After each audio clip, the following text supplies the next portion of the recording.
of God. So it's about getting out the Word of God, not raising money. What a contrast that is to the usual method today. The usual invitation that I receive is to come over and hold a meeting, and while I'm there, a loving offering will be taken for me. That's J. Vernon McGee and not me. If it were done as Paul suggested, a love offering would be taken before an evangelist or a Bible teacher came to speak. Now, I have given to you the color of the local situation and the background of the instruction in this epistle. The facts of the local situation have now passed into history, but the principles which Paul lays down abide. I believe they were as sharp and fresh today as they were when Paul first gave them. In the first verse, Paul cites the Macedonian believers as examples in Christian giving.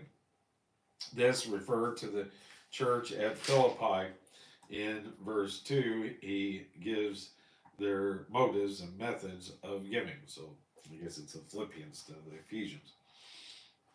That concludes that section. Now let's move on to the next section, verses 2 through 4. Let's see how we're doing on the audio. Sounds like we're still up and running. Verse 2. How that is a great trial of affliction and abundance of their joy, and their deep poverty abound unto riches of their uh, liberty. Verse 2. Notice that the most Macedonians gave out of their deep poverty. They didn't have riches. They didn't give of their surplus or of their abundance. They gave out of their poverty. I'm afraid we don't know much about that kind of giving today. I know that Jordan Peterson isn't a good example, but he says that giving is a metaphor that we know that God will replace it. So if we give all that we have, like we're going to see here, then we are saying that we know, we trust, we believe that God will give it to us again.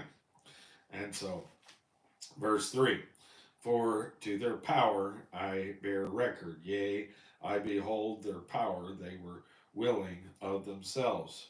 Pray us with much entreaty that we would receive the gift, and take upon us the fellowship of the ministering to the saints.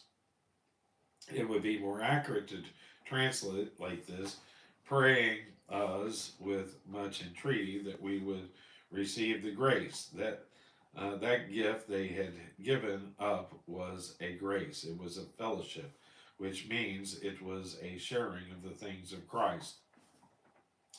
You and I realize the love that they had one for another. You and I cannot realize the love that they had one for another. We talk about social action in the church today. I must confess that we have almost lost sight of it in our fundamental churches.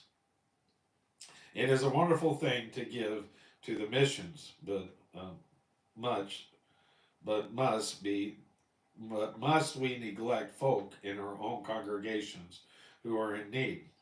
Many of them don't even want their need to be known in the local congregation. Before they know it, would become a subject of gossip in the church. They don't want to accept help because they find it would be more or less a disgrace. They're just, I've discovered this in my own ministry. Sometimes I could not reveal the name of the person in need to a committee or a group that wanted to know to whom the help was going, because the committee would not keep it in confidence. And by the time it got to their wives, it would be throughout. It would be throughout the church. We have lost today. We have lost today this wonderful grace of giving. Now notice what the believers in Macedonia had